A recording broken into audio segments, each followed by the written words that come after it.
Farm choice, center-based employment, and career preparation and readiness. Before we start, we want to make sure that everybody knows to mute your phones. Please do not put your phones on hold. If you put them on hold, everybody will hear the background sound for your whatever is on your recording, and we don't want that. We want everybody to be able to hear the presentation.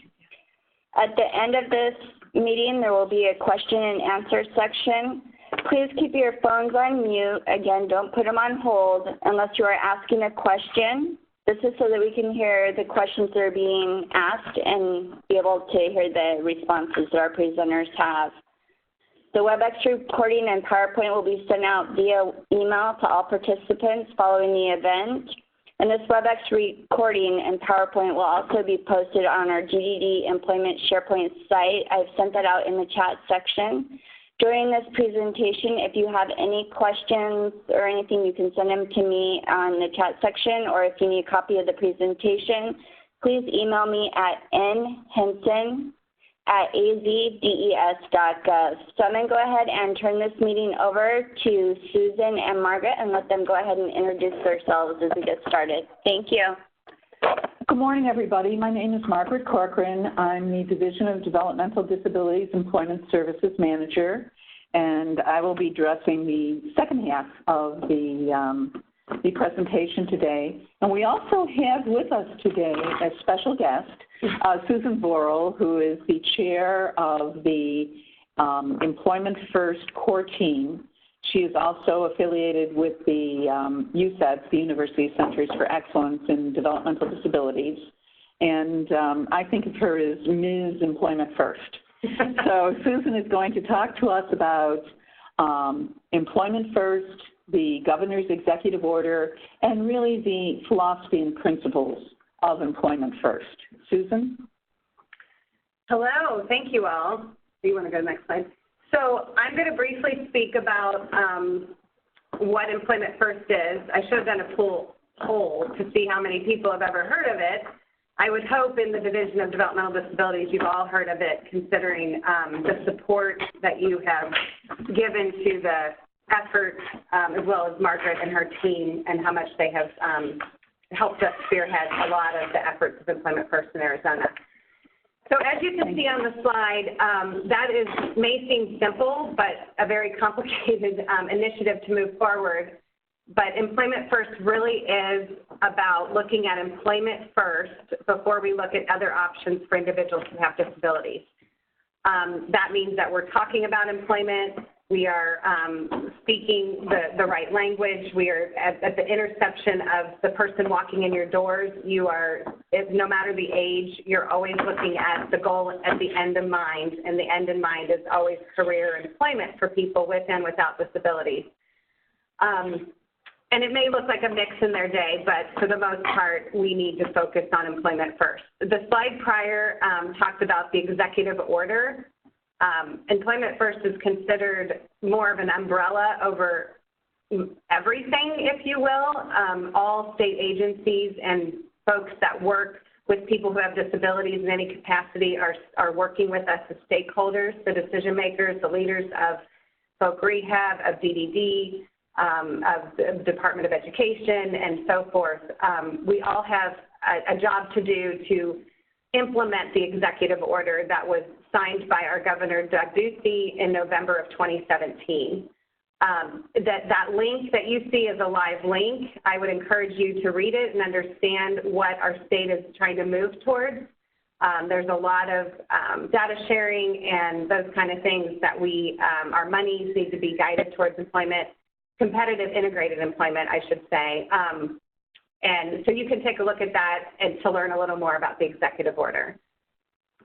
My job really is facilitating system change around Employment First.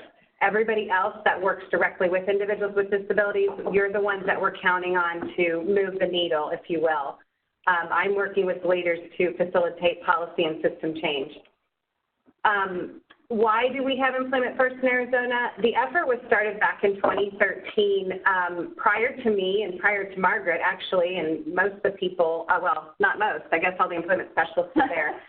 Margaret Corcoran actually was in a different role, and so was I when we first entered Employment First. But the long and the short of it is we've had a long road since then. We did public forums, we've done webinars, we've worked closely with the national folks and state folks. We have shifted along the way as needed. The most recent thing that we supported and were part of was the System Change Project that I think a lot of you were involved in with Dr. Laura Owens that came in the middle of September. A lot of that those were all of our Employment First stakeholders working together to try to offer what we feel and what we're hearing from the community as needs to help us move the needle of getting people with disabilities employment. So, of course, we know this, disability or not, having a job, you have a higher quality of life, you're more participating in your community, more independent, and so those are just it is the right thing to do at the bottom. I mean, of course, we all know that, regardless if we had an initiative, we hear this at the table all the time. It is the right thing to do, and we must do it.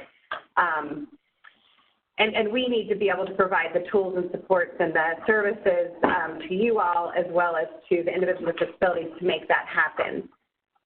The big reasons that Employment First has teeth now, it's actually the slide before, so I'm almost done, is the Medicaid, the home and community-based rules, settings. I'm certain that you all are aware of these. However, if for some reason you're not, I would highly encourage you to go research because it is everything that you have to do as an agency. These are the rules set by the Medicaid and Medicare system, the federal, that tells Access what they need to do, which means that's what the DDD entity needs to do. So those basically said that we have to be more inclusive and integrated and including employment, residential, every section of a person's life that however, my focus is employment, and so that means, I'm not going to go into detail, but we are working on work groups currently about how to change what we're currently doing in center-based employment as well as group-supported, and some of those that are not counted as, currently counted as competitive integrated employment. So we are working with a team with Access and Margaret and others to see what that's going to look like in Arizona.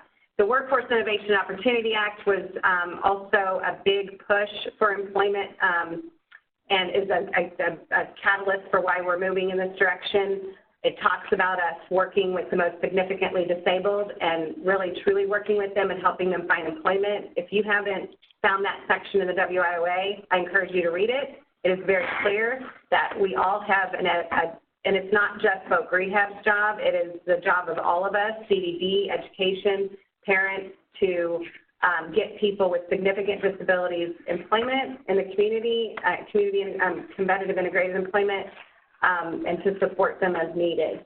And the last thing on this slide, another reason, is that you guys did adopt it in your policy. That is a live link that takes you directly to how it's written there, and most of that information came directly from the Employment First Strategic Plan, and we're very thankful that DD adopted it. So we know we have a lot of next steps.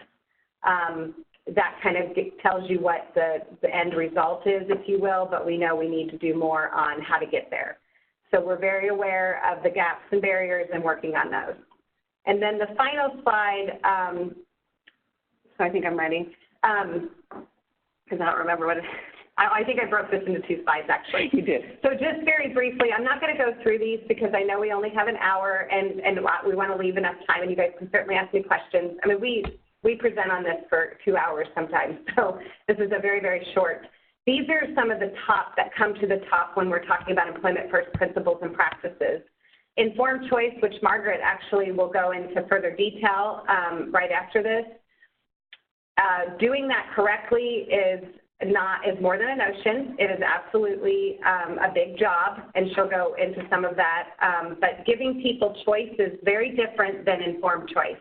And I'll be the first to say that when anybody tells me we're taking choice away. It's not taking choice away if it's informed choice. People cannot make a decision if they are not informed of everything that's out there. So it's very, very important that we are doing informed choice with integrity and genuinely. Person-centered planning, I know you all are required to do this, and again, done correctly and facilitated.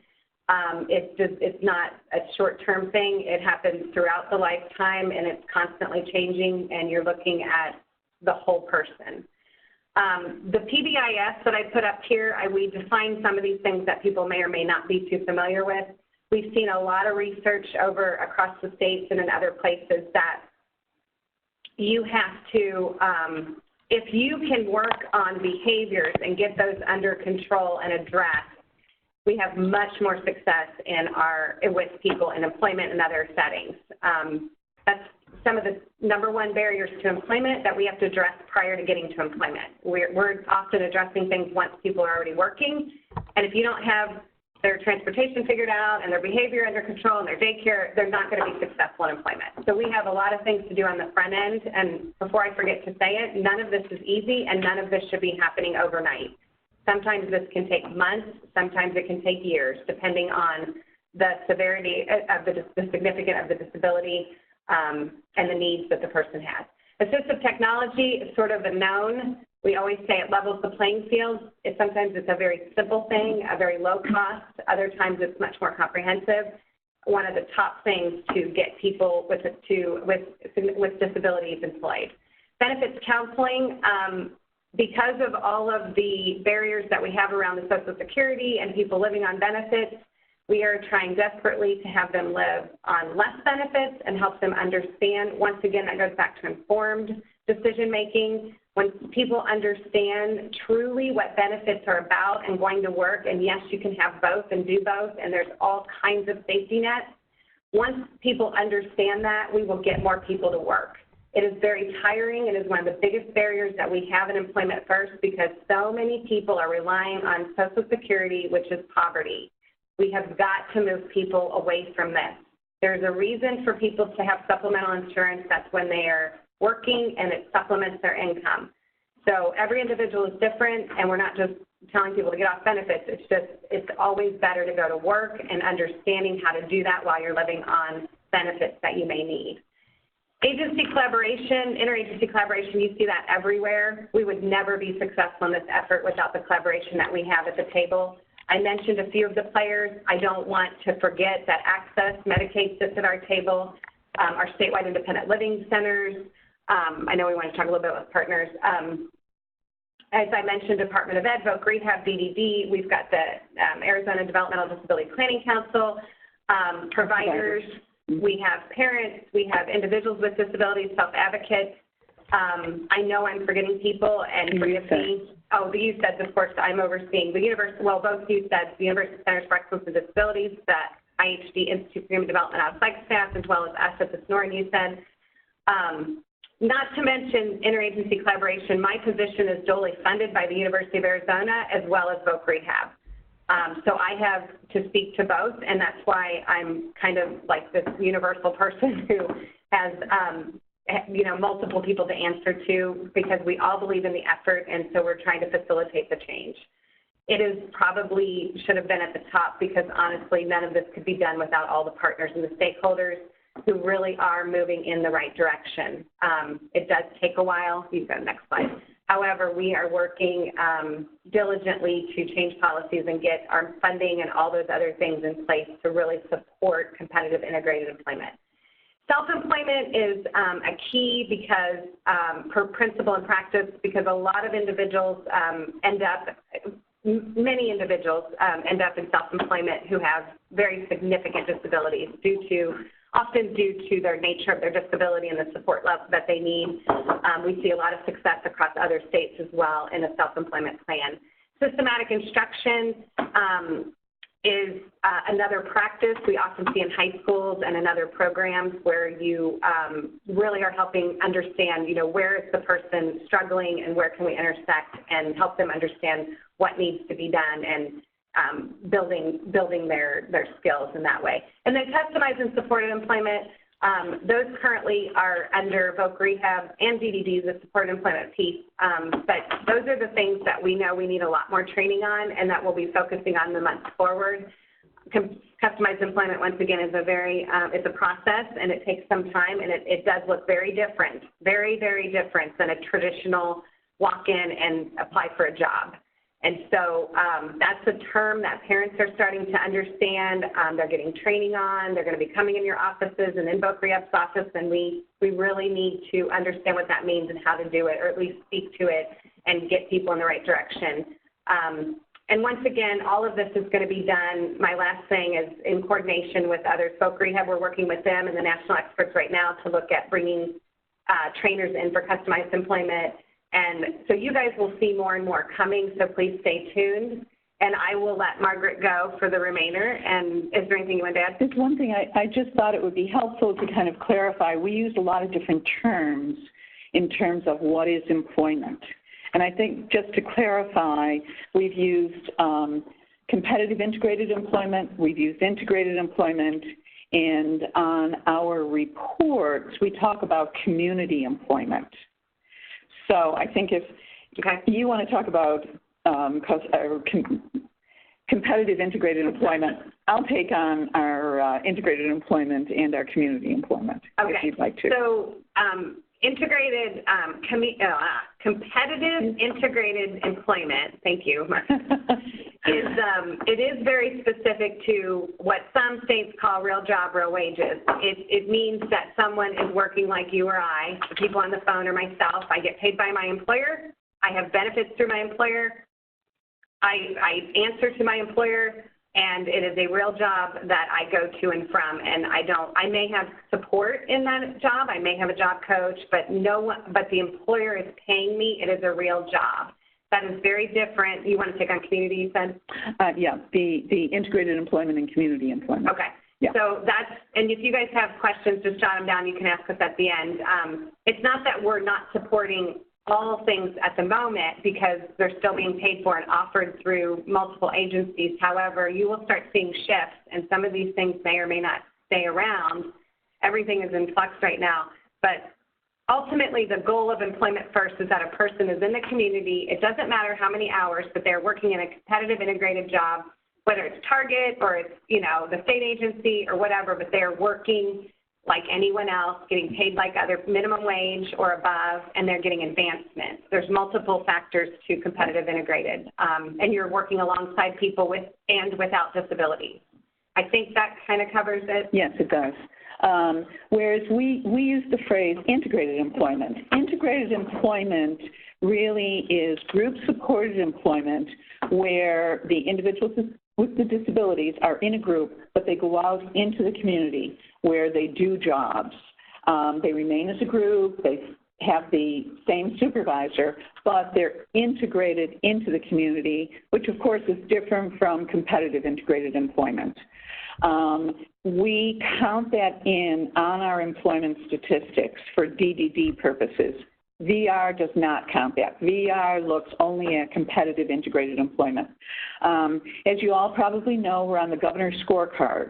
And on the governor's scorecard, our statistics include those individuals who are in group-supported employment, individuals who are receiving ISE, ESA, and individuals who are competitively employed in the community without supports.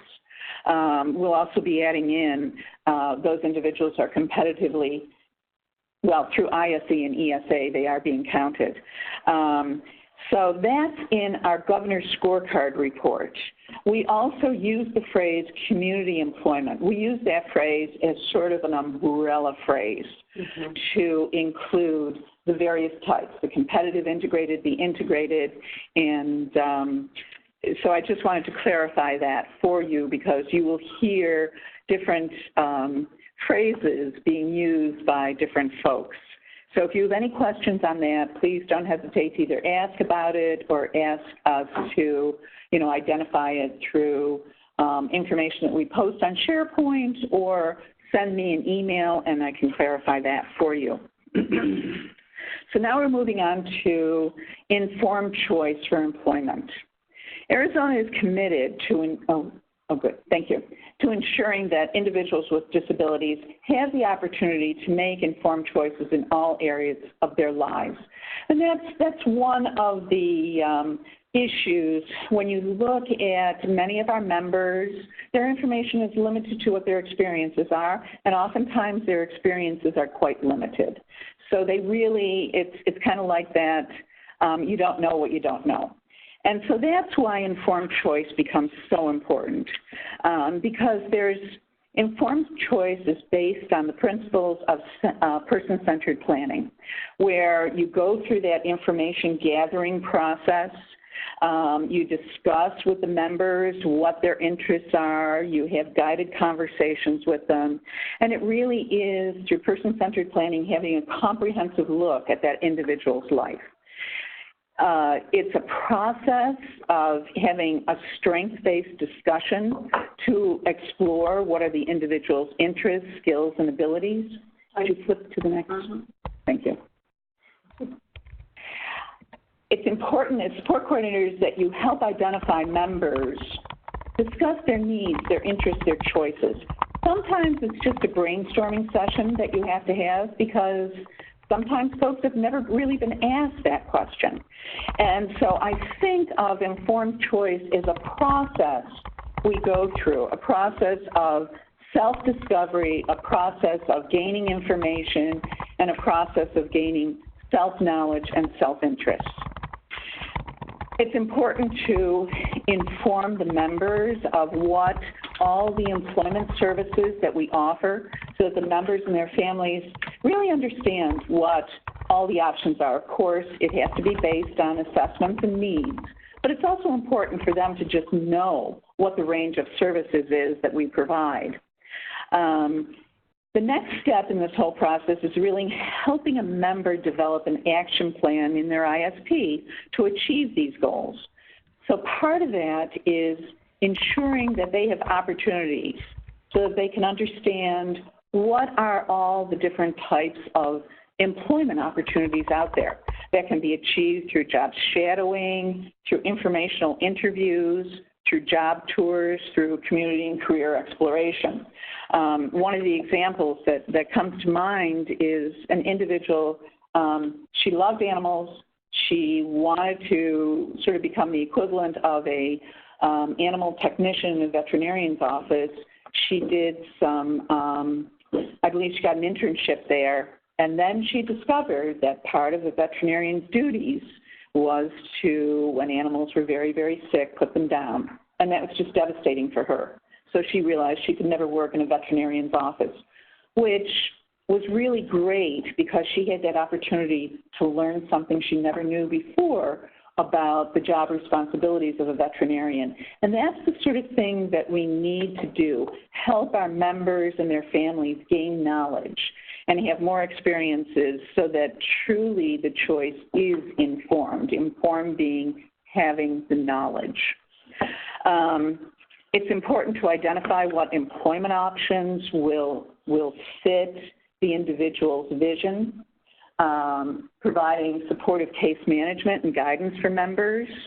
It certainly advising them about what all their options are with providers and encouraging them to go visit providers to find out the types of services so that they can make really informed choices regarding who is going to help them move along that employment continuum. Another area, it's kind of the idea of community supports, natural supports, that you involve family, friends, community resources so that you can help generate and brainstorm about ideas, career directions, possibly make employment contact. Is there a neighbor who runs a pizzeria that someone might want to have a job in? And what sort of supports are available? And finally, it's very important to consider relevant multicultural issues because as we all know, those become very important in terms of decision-making, in terms of what sorts of jobs someone might be interested in.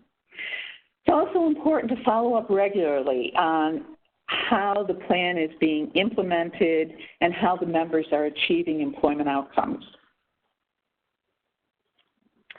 So if you have any questions on informed choice, please ask them. We will be providing additional information because there is a whole process. There's quite a bit of literature. We are members of the State Employment Leadership Network, and next month they are doing a presentation on informed choice. And I think we'll get additional information there, which one of the things I would encourage all of you to do is go to the SharePoint site, because as additional information comes up, we will post it and we will share it with you so you're aware of all the elements that are really included in informed choice. Now we're moving on to center-based employment. And of course, the goal of center-based employment is to support members to develop skills and activities that enable them to transition to a more integrated employment setting. CBE is not, it's the least restrictive of all our services. It's not in an integrated setting, it's in an employer setting where most of the members, if not all of the members, have disabilities, and they are supervised by paid staff. The work is performed in the qualified vendor setting. The individual has real work with real work-related activities, which are provided by the qualified vendor, and the vendor also provides the material, supplies, and equipment that are necessary to carry out the job. The individual is paid, our members are paid wages, and it's based on their production rate, which is the amount of work they do, the time it takes them to complete it, and usually center-based employment is paid at a sub-minimum wage. So some examples of paid work activity include, for example, refurbishing Cox remotes and cables, or assembling first aid kits, or preparing merchandise for packaging. Now, you all may have heard about issues concerning will center-based employment remain. As you know from some federal CMS requirements and from litigation that has occurred in Oregon and in Rhode Island, many states have closed down their center-based employment services. For example, Tennessee eliminated all. Massachusetts has eliminated all their center-based. Back east, it's called sheltered workshops. And unfortunately, the example in Rhode Island is the sheltered workshops, it was really, they gave members no other options. And the IEP in school, they were immediately identified. Oh, no. I don't know if people can hear her, though. Will they be able to hear me? Yeah. Oh, okay. So that's how their IEP was listed, and they immediately went right from graduating high school into a sheltered workshop, and that was it.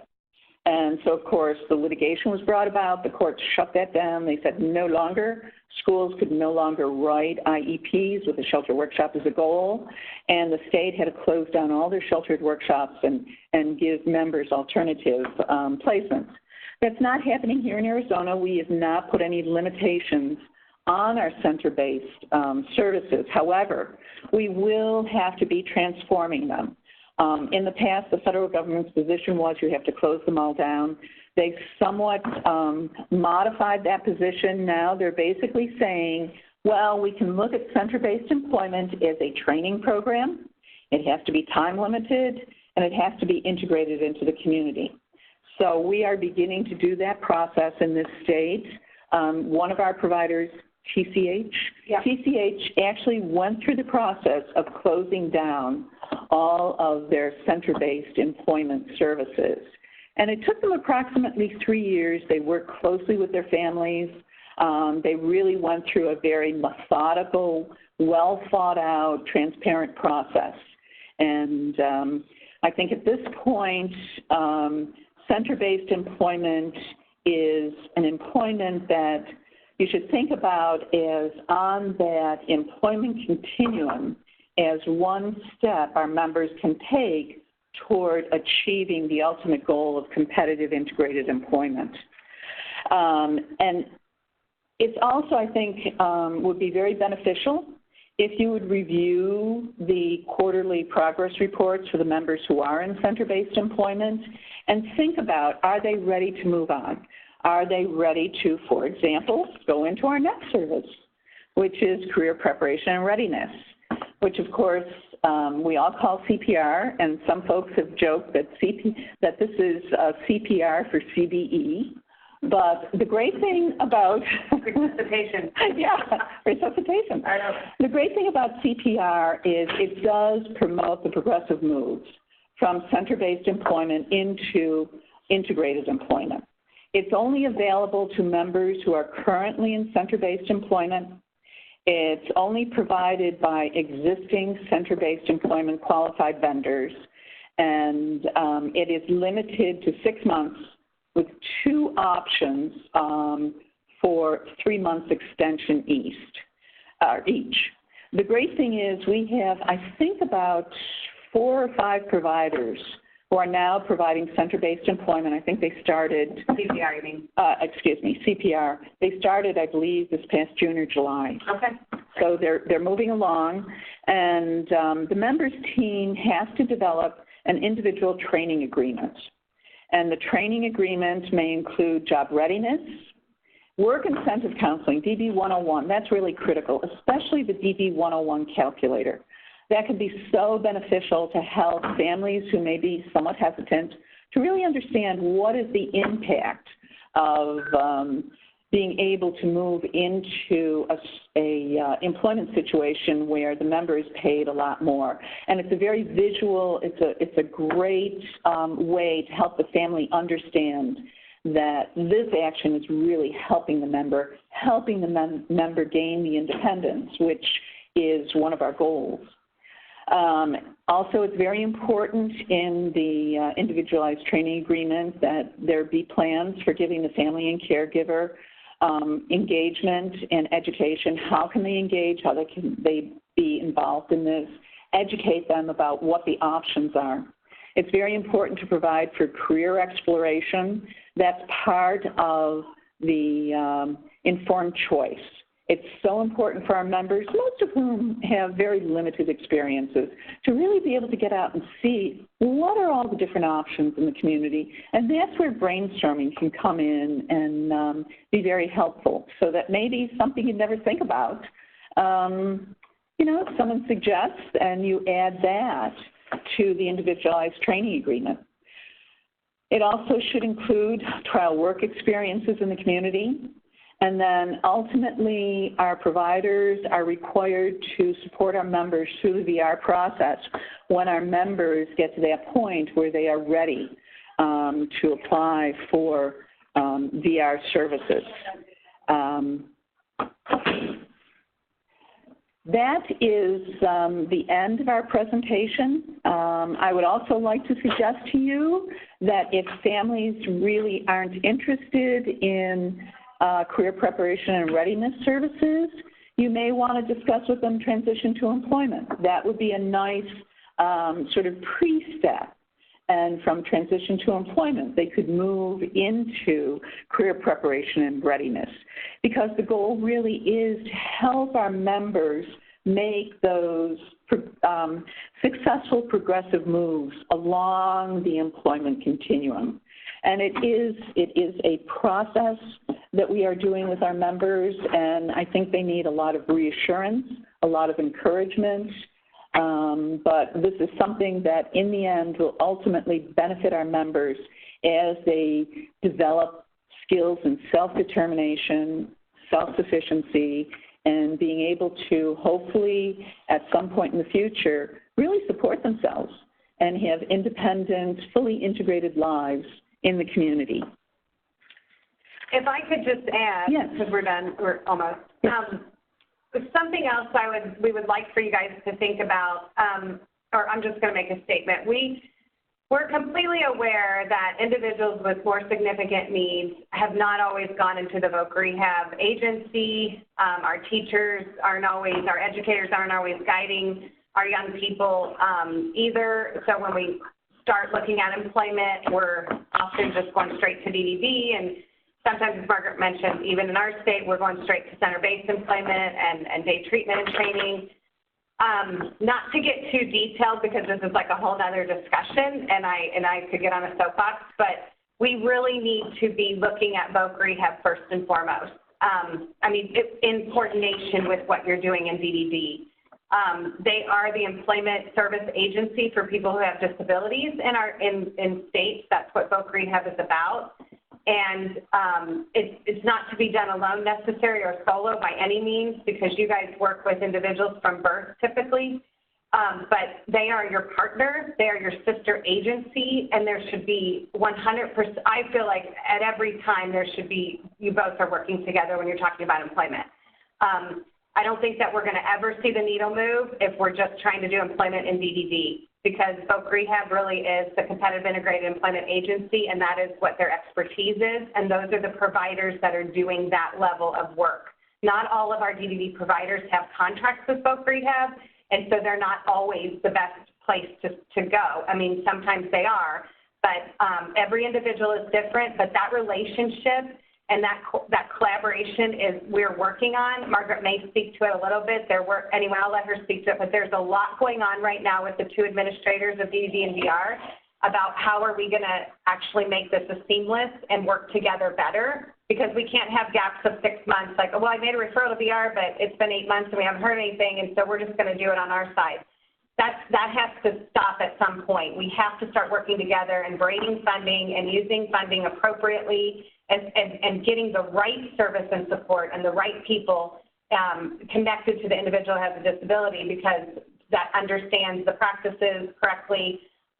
And so I wanted to mention one of the services at VR that we're highly encouraging people to use as well is the pre-employment transition service.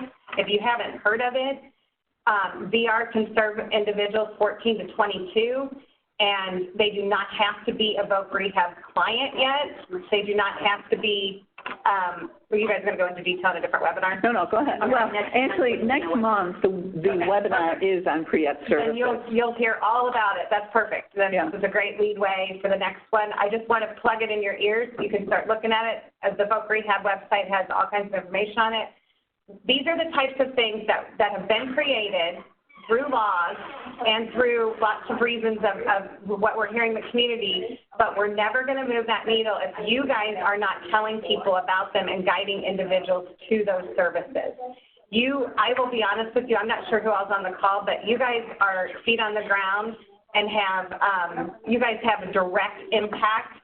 I do not work with individuals with disabilities directly animore. Margaret does not either. And so we really need the people who are face-to-face with young people, with people of all ages, to helping parents understand, helping that employment is possible. There are resources, there are services. That's why CPR was created, that's why TPE was created, that's why PRES was written into WIOA. So we can offer all of these things and have them out there. However, if you guys aren't guiding people to them, once again, we're not going to see a change in employment outcomes. And it's not because the governor's scorecard says we have to increase employment or that Susan Borrell thinks it is. It's because it's the right thing to do, and it's what people with disabilities are telling us they want to do. They want to go to work. They want to look, their day wants to look like or similar to everybody else's, where they get a paycheck and they can do things on their own like everyone else. So we encourage you to never do this alone.